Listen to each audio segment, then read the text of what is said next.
Hello, on est aujourd'hui le 17 avril 2025, il est 9h15 et là je suis en train d'essayer de m'engager là pendant la London sur un trade que j'aimerais pouvoir attraper. Alors mon biais, voilà, je vous renvoie vers mes market reviews, les derniers, hein, il est repassé haussier dans une certaine mesure, sachant que je pense qu'on va s'engager là sur ce trimestre sur quelque chose qui va être assez piégeux, mais en l'occurrence, là, on est ici sur donc l'ouverture de la session de Londres. Il y a 15 minutes, voilà, où elle s'est ouverte, passée en 1 minute. Voilà, ici. Sur cette bougie, on a eu l'ouverture de la session de Londres. On a eu ici le retest d'un breaker. Alors, j'ai affiché les indicateurs de Venise. Voilà, donc on le voit ici, hein, le retest ici de ce breaker. Mon biais, et là, moi, ce que je vais essayer d'attraper, ce serait un tag ici de cette confluence. Là, on a une FVG de 5 minutes. On a le NDOG, le New Day Opening Gap du 3 avril. On le voit ici. On a une buy side. Et mon biais, là, c'est que pour aller plus haut, je pense que le marché aurait besoin de venir retravailler ce BPR ici sur la session asiatique. Et tant qu'à faire, je pense que là, on a un relative equal low, à mon avis, qui est bien alléchant. Donc là, ici, malgré un biais qui est haussier, je vais essayer de voir si je peux attraper un short qui pourrait nous ramener sur le low de la session asiatique. Alors voilà, ça y est, on a travaillé ici ce New Day Opening Gap. Donc là, je vais essayer de voir si je peux engager une position. Et là, je pense que je vais aller voir en 15 secondes si je peux trouver quelque chose. Là, on voit qu'on a vraiment un influx qui est très nerveux. Moi, ce qui m'appelle également à essayer à être haussier, c'est déjà la dynamique du gold, qui là est en train de réaliser un break de structure en H1. Je pense qu'on le verra encore mieux en M15, le voilà, ici. Et j'ai remarqué quand même ces derniers temps que le Nasdaq avait tendance à être corrélé négativement, et le Bitcoin aussi d'ailleurs, avec le gold. C'est-à-dire que lorsque le gold a tendance à dumper, ça a tendance à aller se diriger, les capitaux ont tendance à aller se diriger vers les risk-on. Alors, comme à chaque fois quand je fais une trading session, il y a certains moments où, lorsque je vais éditer la vidéo, je vais accélérer certains passages pour que ça soit pas trop long.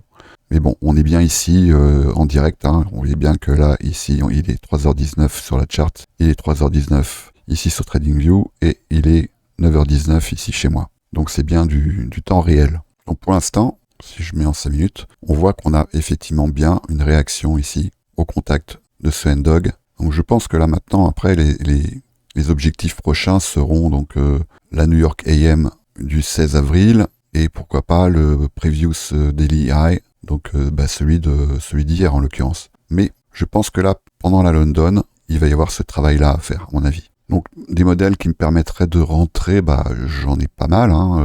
Il y en a qui ont un peu ma préférence. C'est vrai que par exemple ici, on a un influx qui correspond également à une bougie vectorielle ici, en 15 secondes. Je pense qu'on va la retrouver également en 1 minute. Elle est vectorielle. Donc c'est sûr que ici, dans cette zone, si j'avais là la constitution d'un BPR, donc d'un IFVG, ça pourrait constituer un point d'entrée. Évidemment, moi, ça m'arrange de rentrer le plus haut possible pour avoir un risque-reward intéressant. Et c'est sûr que si j'ai pas de conditions d'entrée de ce short au-delà d'un certain niveau, on va déjà pouvoir l'estimer. On voit là ma target, ça serait le low de la session asiatique. Mon risque pourrait m'amener en haut de cette mèche. Et voilà, donc je sais maintenant que si je veux rester dans un risque-reward qui est intéressant, je vais pouvoir difficilement entrer, à moins évidemment d'abaisser mon stop, sous les 18 475 à peu près. Donc ici, on a une réaction sur ce breaker en 15 secondes. On voit ici cette bougie. On voit que le prix est venu réagir ici. Et ici, j'ai une réaction là sur cette inefficience. Alors c'est pas net, mais je pense que je vais tenter une entrée ici au marché sur ce point. Donc là pour ça, moi je vais aller sur le broker sur lequel je trade, c'est Prime XBT, et je vais tenter une entrée sur ce point précis au marché, sachant que là l'inefficience elle a déjà été retestée. Je peux voir, mais là je pense que voilà, sur ce point là, je vais tenter un premier shot ici et après je verrai bien ce que le prix va délivrer. J'ai encore un BPR ici en 15 secondes. Alors bon, là c'est un peu agressif comme entrée, mais c'est ce qui me permet aussi d'avoir à ce moment-là ici un risque-reward qui peut être intéressant. Alors je vais quand même attendre de voir ce que le prix nous réserve ici. Allez, là on voit ici on a eu un influx, donc là j'engage ici.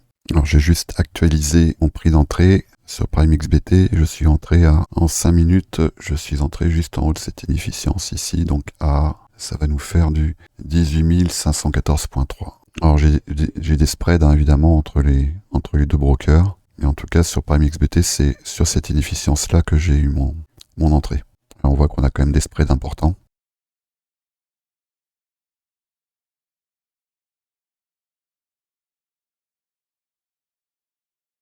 Alors pour ceux qui se posent la question ici, j'ai tracé un fib et j'ai marqué les 0,5%, sachant que, suivant la théorie de Huddleston, hein, une mèche est une inefficience, c'est-à-dire qu'une mèche a autant de valeur qu'un imbalance en fait. C'est une inefficience de prix et on peut, à partir du moment où on voit un rejet sur les 50% de cette inefficience, estimer que le prix peut rejeter et aller tag la jambe qui a suivi la création de cette mèche. On voit qu'ici on a une mèche avec un rejet du prix, on a eu un swing low et ensuite on a un swing high qui vient retester cette mèche. À partir du moment où on a un rejet sur les 50% de cette mèche, on peut faire l'hypothèse que l'action du prix nous ramènera sur la jambe, le swing low qui a suivi cette mèche. Donc là pour l'instant c'est ce qui a l'air de vouloir se passer et la raison pour laquelle je vais voir dans les plus petites unités, en l'occurrence 15 secondes, 10 secondes, voire même pourquoi pas 5 secondes, c'est que je vais observer ici la création de breakers. C'est-à-dire que par exemple ici, on a un order block, et donc la prochaine étape, moi ce qui m'intéresserait, c'est qu'on vienne travailler sous cet order block, ce qui nous permettrait de valider ici la constitution d'un breaker.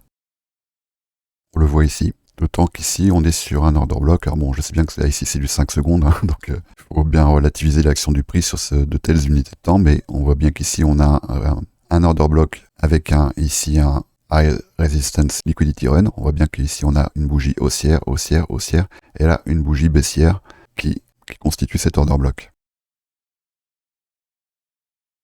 Le prochain point de résistance, eh ben, il va ici, sur cette confluence là de cet order block qui est devenu breaker hein, et de cette inefficience de prix. Donc je m'attends ici à une réaction du prix.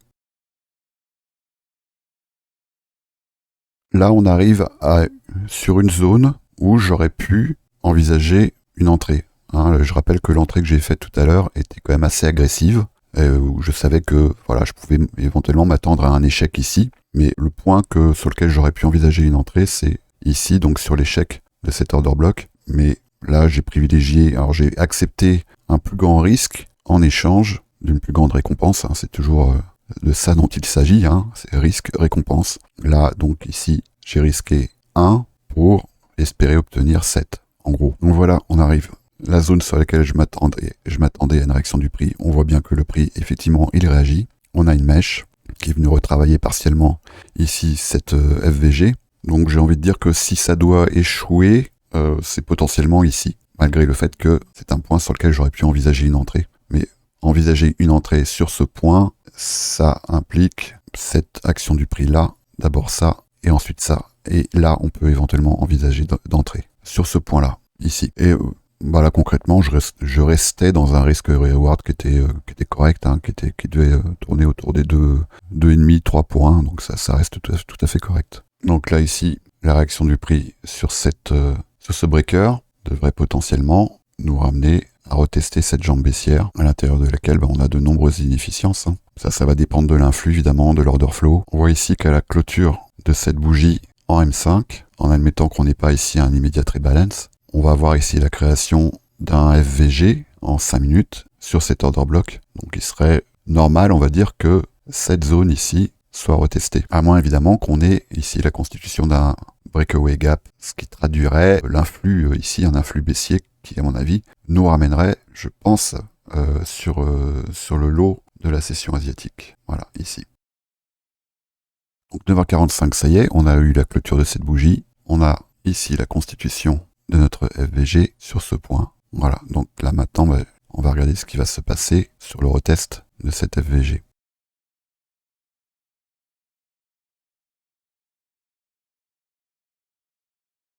Donc là, en termes d'action du prix, on voit qu'on a quelque chose qui commence quand même à ressembler à un sell model, hein, avec ici des zones d'accumulation. On en a une ici, on en a une plus bas ici, et ici, ce qui commence à ressembler à un SMR, un Smart Money Reversal, avec une structure d'accumulation ici, qu'on voit bien ici en 15 secondes, le retest de l'inefficience, un fake move, un mouvement d'inducement ici, sur cette confluence là avec la FVG en 5 minutes. Et donc, à partir du moment où on vient retester la surface haute de cette surface d'accumulation, moi, actuellement, mon biais privilégié ne change pas. Il est que on va maintenant venir retravailler ici, je pense, cette inefficience. On pourrait avoir ici, dans la zone de ce breaker, une nouvelle surface de consolidation, avec, si le biais est confirmé, le biais de la session londonienne est confirmé, le même manège, hein, une structure d'accumulation, un retest de la surface haute, et ensuite, ça viendrait nous amener à retester cette surface d'accumulation ici. Même petit manège, probablement dans cette zone, et ensuite le bas de la session asiatique, qui nous amènerait par la même occasion à venir retester ici, peut-être qu'on irait un peu plus bas, venir retester ici ce breaker, là, sur une confluence avec cette bougie. Voilà. Bon, c'est vrai qu'on a quand même pas mal de confluence ici sur cette zone.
Bon, ça y est.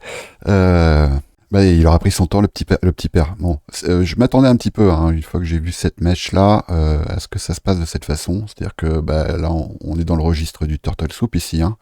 Je pense que à mon avis, sur la Silver Bullet, il va y avoir une réaction, peut-être même avant. Bon, en tout cas, là, le trade est réussi. Vous voyez comme quoi l'importance de prendre des partiels. J'en avais pris un ici et un là, ce qui fait qu'après, moi, j'avais pas déjà à me poser la question de revenir à BO ou pas.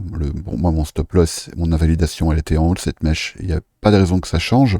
Et le fait d'avoir pris quand même une grosse partie de mes profits sur ces deux SSL, bah du coup ça détend en fait. Hein. On se dit bon bah c'est pas grave. Si jamais je suis stoppé, bah j'ai le résultat final restera de toute façon positif malgré tout. Donc voilà. On est venu prendre l'Asian Low et maintenant bah on vient d'ouvrir. New York vient d'ouvrir et puis bah, chaque chose en son temps, on verra bien ce que ça va donner sur la Silver Bullet. Il se peut qu'on revienne travailler ce point ici, hein, ça c'est tout à fait envisageable, mais chaque chose en son temps. Voilà, bon bah, j'espère que ça vous aura appris des choses. Moi ça m'en apprend toujours, de toute façon.